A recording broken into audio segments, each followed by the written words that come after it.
Hello, and thank you for tuning in to Fed Up, your no BS nutrition podcast. I'm your host, Kayla Marie, certified personal trainer and nutrition specialist, working with clients since 2014. After swimming up diet culture's bullshit stream for so many years, I am fed the absolute up with how miserable it's making people feel when we are supposed to be getting healthier. This podcast is here to help you gain your sanity back so you can stop yo-yoing once and for all and finally learn how to trust yourself so you can enjoy food again without fear or shame while still getting to your health goals. My aim is to teach you how to detect the BS in not just the food and diet industries, but in all realms of life, because I know that, like me, we are all just a little fed up. So without further ado, let's dive into today's episode.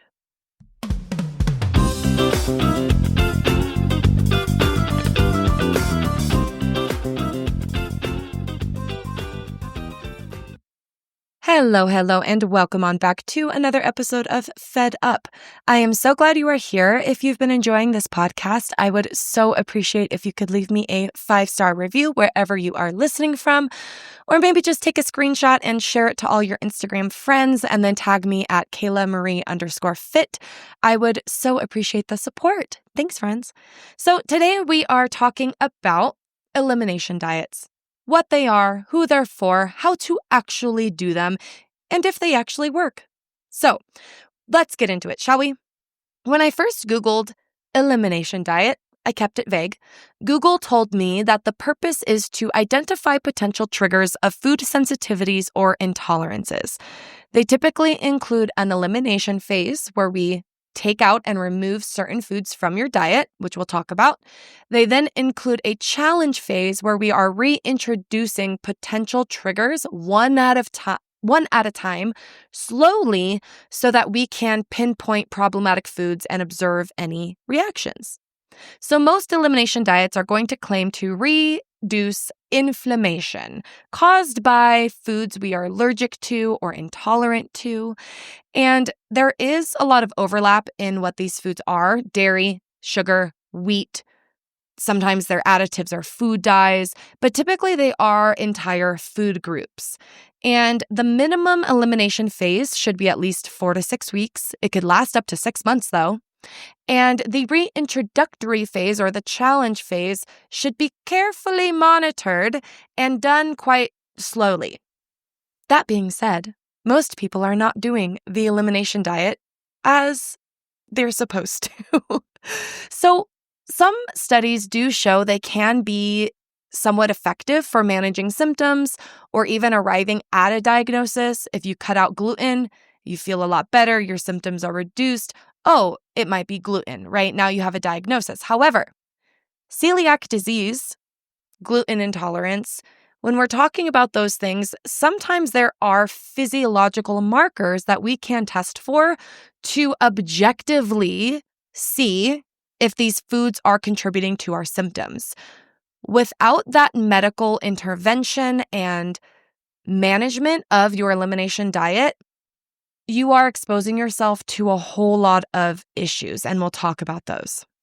So, as I said, elimination diets should be monitored closely by a medical professional and not done by yourself, because they are pretty detail-oriented, and I'm assuming most people do not have the nutritional literacy, no offense, most people do not, to be able to eliminate entire food groups and still get the nutrients that they need. So also we have multiple barriers to people complying to the elimination diet because of that literacy, but also socioeconomic status and your lifestyle and your access to foods, and also your anxiety over certain foods. So it is also incredibly challenging to eliminate foods that you love. You're not weak. You don't have a lack of willpower. It is incredibly, incredibly challenging for most of us. So a big concern over elimination diets, before we get into some of the studies that can show whether or not they work, is malnutrition, especially if you are doing this outside of medical supervision. If you are doing this with children or even adults, you cut out entire food groups. And what they show is now we have lower calcium intake, lower protein intake, lower fiber intake, possibly. So we can have a pretty complex nutritional profile. And as soon as we start eliminating certain food groups, we're creating a cascade rippling effect. But before we get into that, let's talk about some of the protocols that may or may not help certain people. So when we look at the Autoimmune Protocol Diet, or AIP, this is a common elimination diet that reduces, supposedly, inflammatory foods like grains, legumes, dairy, eggs, nightshades, peppers, plants, potatoes, paprika, those are all nightshades, refined sugars, nuts, seeds, alcohol, tea, processed foods. Like literally, it eliminates most foods except for lean proteins and vegetables that are not nightshades, a couple of fruits, and some healthy fats. It's very, very close to the paleo diet, which is like hunter-gatherer diets. So it's just what you can hunt and what you can find on the ground. And the issue with the AIP is, one, again, it can be very, very challenging for people to eliminate these food groups for 6 weeks to 6 months. And you are also exposing people possibly to the risk of malnutrition. So some of the studies that I was looking at with AIP, okay, they're uncontrolled clinical trials. There's very few of them. And ultimately, they rely on very subjective measures. So like patient-reported outcomes, and they tend to be inconclusive, or they tend to be, again, either uncontrolled, which means there's no double blindness, there's no placebo or controlled trial according, someone that we're comparing the experimental group to. So they're very, very weak studies is what I'm getting at. And when we look at this, we do see some improvement in some people, but what we're really seeing is there might be a ton of other factors here. So let's talk about the 2 uncontrolled clinical trials that I was looking at that showed that patients reported less malaise. They felt less sluggish, and they reported general health improved or enhanced. But they also showed that they all had a decrease in body mass and muscle mass, which shows they were in a calorie deficit, so they were eating less. And they also combined the AIP protocol with lifestyle improvements. So they had stress management, support systems, sleep hygiene. They required or prescribed more movement and more time outdoors. So when patients report that they had more energy and they feel better, okay, is it the AIP or is it the fact that they have better support, less stress, more sleep, more sunshine? Right? It's a little bit tricky to pinpoint that it was the AIP diet. In another study, they were looking at irritable bowel disease, or IBD, and one uncontrolled, again, trial showed, I think it was like clinical remission after 11 weeks, but they showed inflammatory markers remained unaltered, and they were supplementing with vitamin D and iron, which 100% could have affected their results. They also did a non-randomized, non-controlled trial with rheumatoid arthritis, which showed improved sleep, fatigue, pain. But these, again, were patient-reported outcomes. They didn't measure anything. It's very challenging to really say that this was the cause of your pain or the cause of your solution when you don't have control and when you are throwing at them a whole bunch of different things that are going to improve their health outcomes. And again, it's all subjective, which is important. This is maybe where we start research of, people are actually reporting better sleep or better energy. Maybe we should look into if they're actually experiencing better energy symptoms due to the diet, not due to the other things that we're doing. They also showed, though, some patients had to drop out of the study because they had worsened conditions. One suffered a bowel obstruction because he had Crohn's disease, and the high fiber caused him to be hospitalized. a lot of patients reported suffering mental challenges and their mental health decreased because of the elimination. They had to ultimately, stay away from their friends, stay away from their social events. They really struggled with compliance because it's hard to eliminate your favorite foods. They also showed a ton of nutritional deficiencies. The people that were experiencing autoimmune issues were also seen to have decreased folate and vitamin Bs, and they showed in one study 50% of women with Hashimoto's have deficient levels of folate, vitamin D, and calcium intake. Now, which one causes which? We don't know. We need more research. We need more controlled, randomized studies and trials that can say, okay, do people with Hashimoto's have trouble absorbing folate and vitamin D and calcium intake, and that's why those levels are low? Or do people who have Hashimoto's tend to avoid these certain foods that are now attributing to a nutritional deficiency that actually worsen their symptoms? So again, the circle is circling, and we don't know where it starts and where it ends. What we do know is these studies are incredibly underpowered. They are not strong, conclusive studies. So they also warn against the AIP, the Autoimmune Intake Protocol, for those pregnant, lactating, those with orthorexia, or other disordered eating behaviors. Specific guidelines regarding your food intake, such as if you have malabsorption syndromes or diabetes. And people who should not follow AIP because it is such a high fiber diet that if you have Crohn's disease, that is not going to help you. That being said, who would this apply for? We don't know. We literally don't know. And I know a lot of people are attempting to manage their autoimmune issue with AIP. Autoimmune issues are so complex and individualized that following a certain protocol is not necessarily going to help you if it helped someone else. That being said, our westernized American diet has an increased risk of autoimmune-related physiological issues. We have evidence of this. More Americans struggle with autoimmune issues. Why? Why? We don't know. I think it's because we consume some of the most processed food in the world that has the least amount of fiber and vitamin D and nutrients that we need. We don't go outside very much. We're not walking as much as some European countries or other countries. When we have also like a bombardment of information telling everybody that we're allergic to food and we are experiencing all these issues because of our food, now we're convinced that it's our food and not any of our other issue in our life. It's not your sedentary behavior. It's definitely the wheat. Anyway, we have bad gut microbiome as a whole, I'm sure. So is it necessarily that we need these AIP protocols and these elimination diets?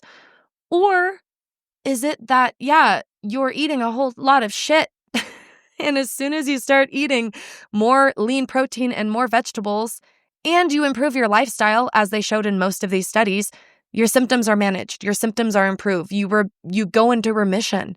I've had clients with MS in incredible flare-ups because they're eating Taco Bell every day, they're skipping meals, they're not working out, they're on their feet every day, or they're sitting all day long, they're not moving. All of a sudden, they start moving a little bit more, they start eating some more vegetables and protein, their symptoms are improved, right? Was it because they cut out seed oils? No, it's probably because they cut out Taco Bell. So, that being said, let's talk about some types of common elimination diets that do have a place. If you are having allergies, if you're getting hives, if you're having swelling, if you're having incredible migraines, if you're having constant constipation and diarrhea and all of these other gut issues, we need to find what's going on, 100%. 100%. And it needs to be in a supervised way because of the risk of nutritional deficiencies and the risk of subjectively saying, oh yeah, this helped me or this didn't help me. And you don't realize all of the other factors affecting your life. And sometimes it does help to have some extra eyes, but also just to keep you safe, okay? Especially if you are an at-risk person or if you're dealing with like a child with allergies, okay? You don't just cut out a bunch of food for your child, okay? You go and see a professional so that we can make sure that your child is getting the iron and the calcium that they need while also maybe eliminating dairy, soy, egg, and wheat. If you eliminate from a child's diet what we call the 4-FED or the 4-food elimination diet: cow's dairy, soy milk or soy products, egg, and wheat. That is a ton of nutrition that we are cutting out. You need medical supervision to make sure your child is not malnourished. And for yourself, okay? And for yourself. So earlier I mentioned that they saw some decreased body mass, decreased muscle mass from the AIP. Calorie deficits for people who are possibly overweight can actually help improve autoimmune symptoms and help improve pain and help improve a lot of health markers. So was it the elimination or was it the calorie deficit? We need more controlled trials. When you do the 6-FED or the 6-food elimination diet, it includes wheat, milk, eggs, soy, nuts, and fish and shellfish. Those are all the common allergens, okay? Those are not just causing you like a minor amount of pain. Like you're probably actually allergic to something and we need to figure out what that is. And it's not vague. It is not vague. It's not like, oh, I ate this and I got a little headache. That's not what we're talking about here. And I'm sorry you get a headache after eating eggs. Okay, there might be something else going on. But okay. There's also the low FODMAP diet. This is where we reduce fermentable carbs. So if you're having gut problems like Crohn's disease or IBS, you might want to reduce some of those beans, nuts, and seeds, the soluble fiber that ferments in your gut and then creates gas. This is really helpful for most of us who have healthy gut microbiome and a healthy immune system that is feeding off of that healthy gut microbiome. There's a lot of stuff we don't know about it, but we do know it's very important. And like I said earlier, there was somebody who tried this AIP, which has high fiber, high amounts of fermentable carbohydrates, and that Crohn's disease patient ended up in the hospital. So again, this is so individualized that we cannot say, oh, you're a little bit inflamed, here, eat this way. There's a lot more involved. So let's talk a little bit about Whole30, because Whole30 is supposedly an elimination diet to remove certain foods that may cause health concerns. May cause health concerns. What the fuck does that mean? Michelle, I think that's her name, the founder. So in reality, is Whole30 an elimination diet, or is Whole30 a huge profitable corporation that charges companies for adding their Whole30 approved label to their labels? Yes, that's what they are. So their approved list of foods actually also changes time to time. I believe it's whoever is paying them, right? So the thing with Whole30 is you're supposed to only eat like whole foods. You cut out a whole bunch of stuff, including like grains and wheats, which also don't make sense because that is a whole food. Regardless, you cut out basically most of your food for 30 days. But they emphasize a lot on the cutting out part, the lot of buy this product part, and not a lot of the reintroductory phase, which is the most important phase. It also doesn't really explain that you should be doing this with a medical professional, that here's some specific issues that you may be struggling with. It's like so vague, just health concerns, right? And the thing is, no one is doing any of this correctly. Let's say you do have an allergy. Let's say you do have a severe intolerance to something that is disrupting your life, whether or not you have a diagnosed autoimmune issue or not. The amount of people making exceptions to drink alcohol, eat some sugar, to eat fast food once in a while, because again, it's very hard to eliminate things.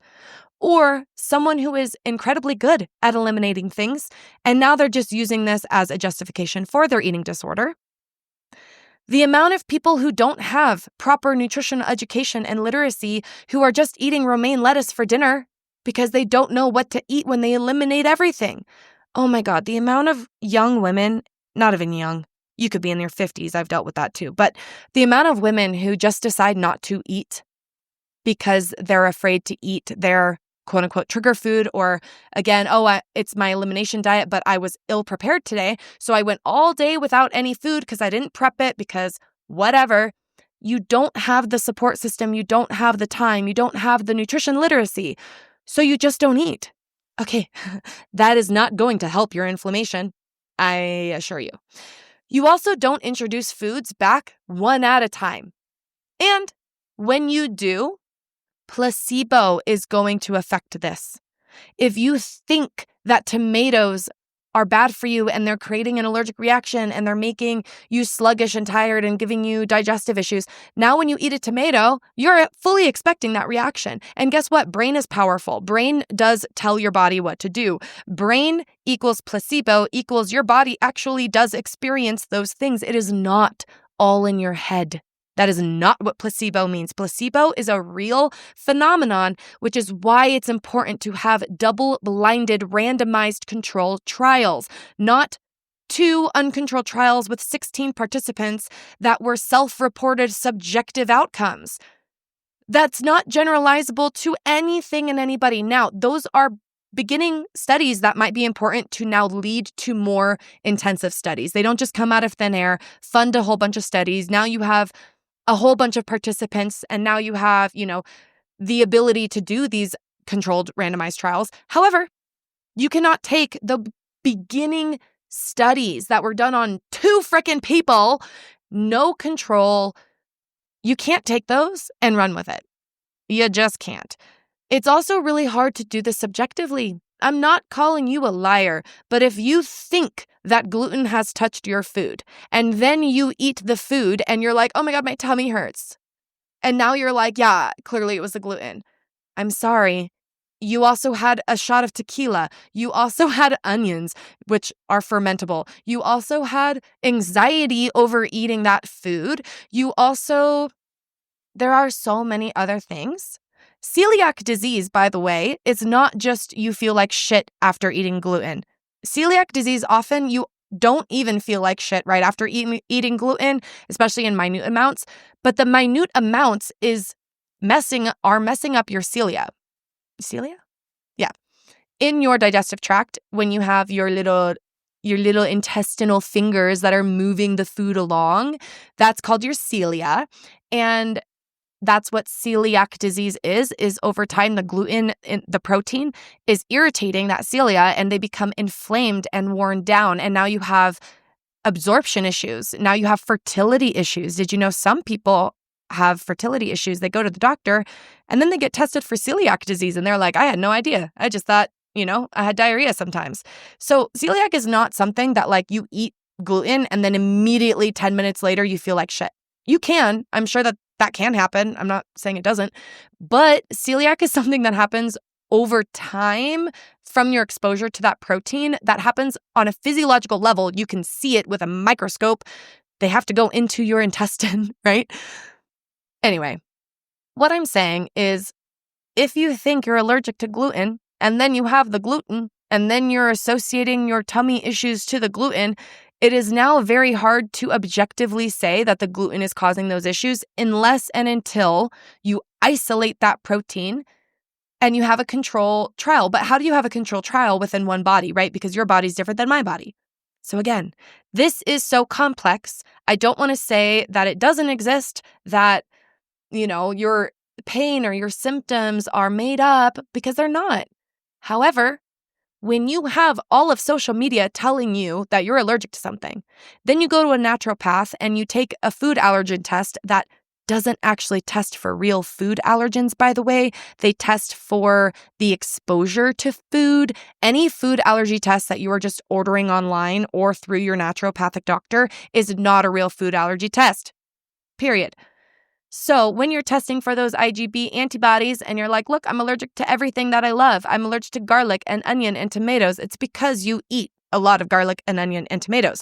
But now when you do, you think that's why you feel like shit. This is why people think they're allergic to MSG. I'm sorry. I'm going to ruffle your feathers.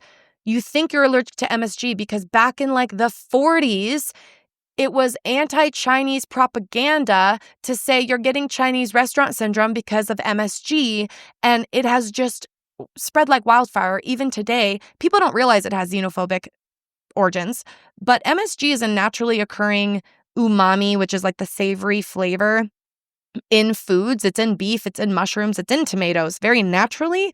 And then you can make it like a salt. That's all it is a little salt that you can add to flavors. So Chinese food and a lot of Asian cultures use MSG.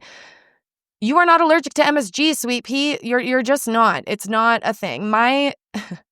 I can say this because I doubt she actually listens to my podcast ever, but my grandmother believes that she's allergic to the anti-caking agent in salt, like silica dioxide, I think is what it's called, or calcium something. Like there's a couple different ones. But the reason she thinks that she's allergic to it is because you can pinch salt or you can pour salt. When you can pour it out of the container, it clearly has an anti-caking agent in it. And so I'm allergic to that. So she will ask restaurants if they pinch or pour their salt, which has nothing to do with the actual caking agent, because you can pour salt into a bowl and then pinch it. It doesn't change the chemical composition. So her lack of nutrition literacy, love you, Grandma Linda, is telling, because like you think you're allergic to salt, but if you use a different type of salt and grandma doesn't know, like she's not having a reaction, okay? And this woman is diabetic. She doesn't need to be worried about salt. She needs to be worried about other things. And it is just such a prevalent misconception that people are allergic to a different type of salt. So you have to get Himalayan salt and sea salt versus this type of salt.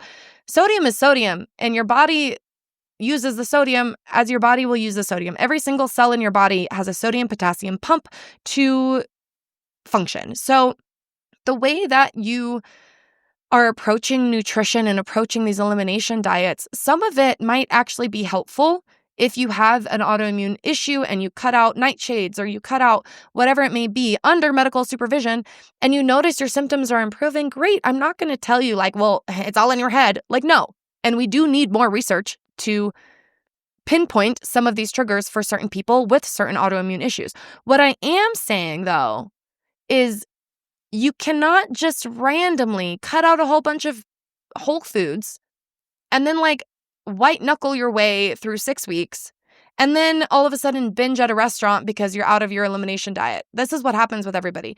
I've never met somebody who actually does this properly unless they are under a doctor's supervision and they are actually dealing with like a real food allergy, real intolerance, celiac disease, all of these things like Crohn's disease or Hashimoto's or MS, all of these things. I've had people try autoimmune issue or autoimmune protocol diets and et cetera, et cetera. I've had people try carnivore and cut out starches and they feel better depending on their autoimmune issue.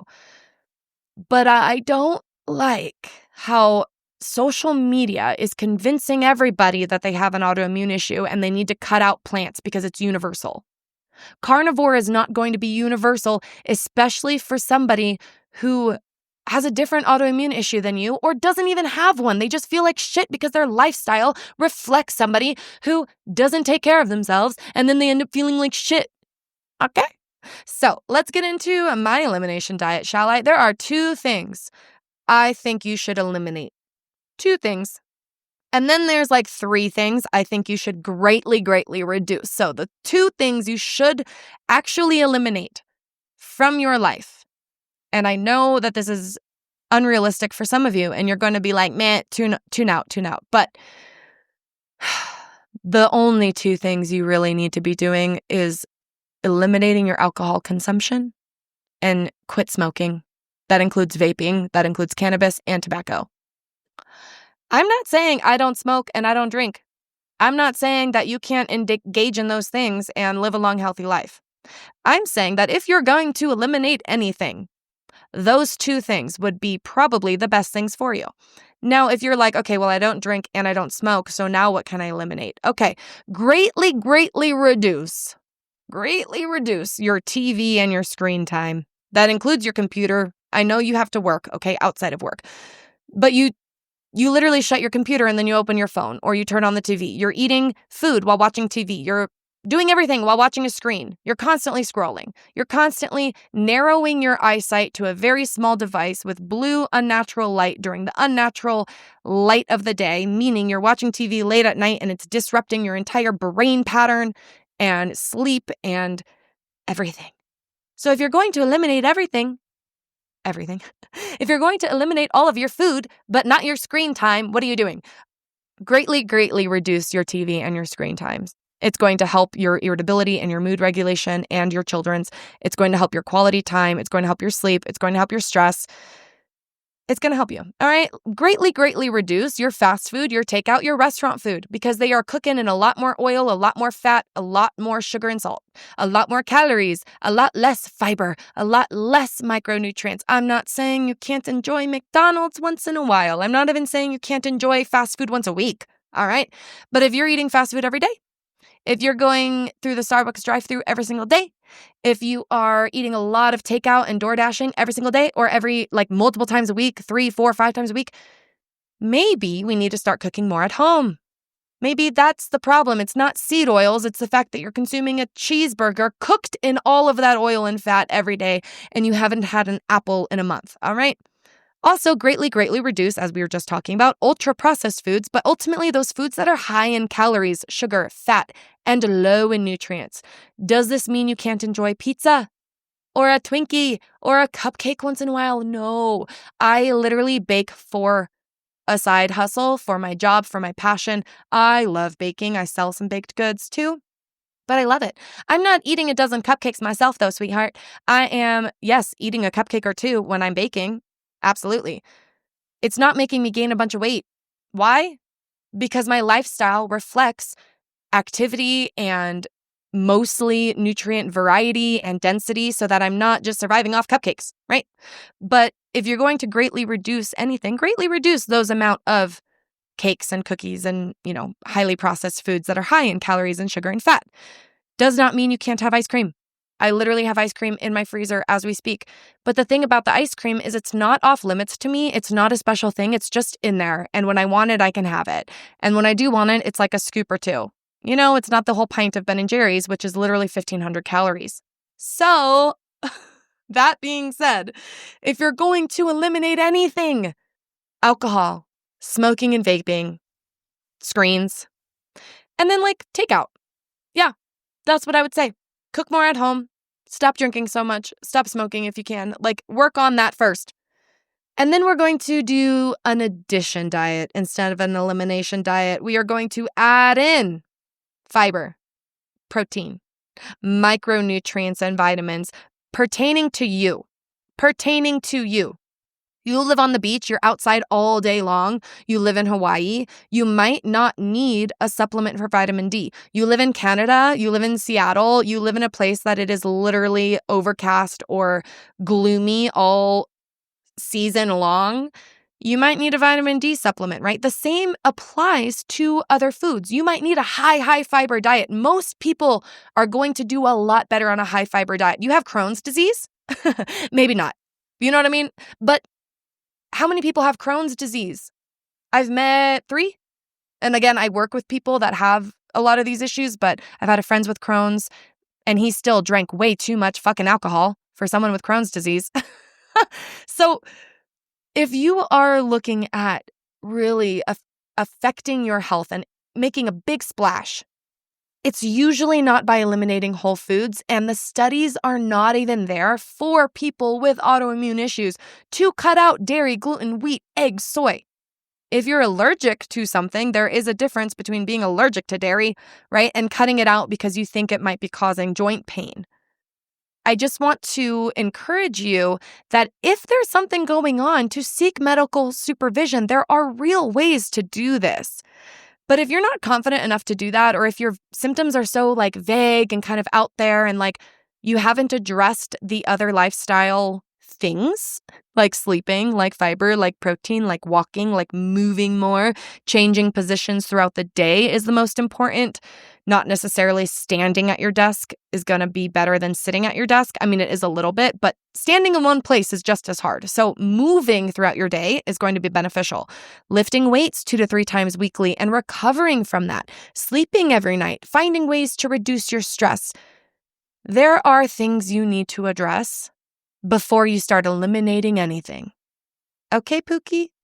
And then if you're like, no, I really do think I need to eliminate something, then I'm going to ask you exactly why. Because if you come to me and you have ankylosing spondylitis, that is an autoimmune disorder where your gut bacteria There's a certain bacterium that feeds off of starch, and then that bacteria is like big and hungry and angry at you. So then it starts attacking certain cells in your spinal cord or spine, wherever it is, and it starts to fuse your spine together. So ankylosing spondylitis is a physiological autoimmune issue that you can get diagnosed for. It does sometimes take a little bit of time because people with back pain a lot of times just get dismissed. But you have a real issue here, right? Back pain, fusion of the spine happening because of something. You cut out starch, a doctor figured out. You can cut out starch. That's like all plants, by the way. That's potatoes, that's rice, that's all plants that have cellulose, which is what is starch. That is your fiber, which again, I'm telling everybody, eat more fiber, eat more fiber, eat more fiber. You come to me with AS, you say, I have ankylosing spondylitis. I'm going to tell you to cut out starch, which is not generalizable to the public. However, that person cuts out starch, and guess what? Their ankylosing spondylitis bacterium goes into hiding because it dies out. It becomes so small that it's not attacking your immune system anymore, or your immune system isn't attacking the bacterium, whichever way it goes, I forget. But essentially, you starve that thing in your body that is attacking you, and you go into remission. Again, I am not allergic to starch. You are not somebody also that's going to eat rice and immediately have a reaction due to it, okay? Typically, what will happen is with AS is you have starch in your system, so it's going to, and that bacterium is alive and well, so it's going to take a few weeks of cutting out starch before you start feeling better. I think I had a friend who, I think on day 14, he said, or day 12, so it was almost 2 weeks until he woke up one day, he like jumped out of bed, he went to work, he just was feeling kind of great, had a lot of energy. And then it hit him, oh shoot, wow, I feel better. It wasn't the next day, okay? It doesn't happen in 48 hours. It happened 2 weeks later, and that was fast. Typically, it takes a couple months for AS, cutting out starch, for this to feel better. And depending on how long and how progressed your disease is will also depend on how good or not good your remission is. That was a terrible sentence. But anyway, what they found, though, is cutting out starch for AS is also very, very hard to do for people. So they experience pain for years and years and years and years because it is so hard for them to just not eat starch. And you'd think like, well, okay, if they're in that much pain, wouldn't it just make sense? Yes, but eating behavior is very complex. And for some people, you tell them to cut out starch and they like crave it more, right? It's just so much deeper. And again, there's context and generalizability where I'm not going to be giving a blanket statement for all immune diseases because, again, you have someone with AS who needs to cut out starch, and you have somebody else with MS who needs to increase their fiber and starch. So I will end my little rant there. Thanks for listening. I hope this helps put a little bit more into context. If you are debating on an elimination diet because you're feeling like shit or because you have a diagnosed autoimmune issue, I highly, highly recommend looking into some of the nuanced research because it's not necessarily convincing enough for me to put someone with RA or with Hashimoto's on a specific protocol diet, especially if you're not working closely with a registered dietitian and like your regular doctor, because I don't want to have you do this on your own. If you are somebody that, no, this does apply to me. I have an autoimmune disorder, this, that, and the other. I believe that I need to be cutting out X, Y, and Z, or I am allergic to eggs, right? Like you might have something that is really calling you to do this, but there is a way to do it so that you're not going to crash and burn, you're not going to sabotage yourself or become nutritionally deficient in other things. And again, if you have Hashimoto's, if you're supplementing with vitamin D and iron and that helps tenfold, then maybe you don't even have to eliminate wheat.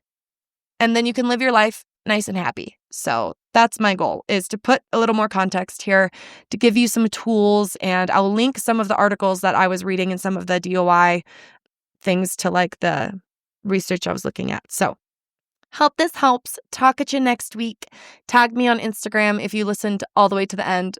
Love you if you did. Happy day. Have a good one. Thanks so much for being here, friends. If you enjoyed this episode, please screenshot and tag me over on Instagram or leave a 5-star review wherever you are listening from.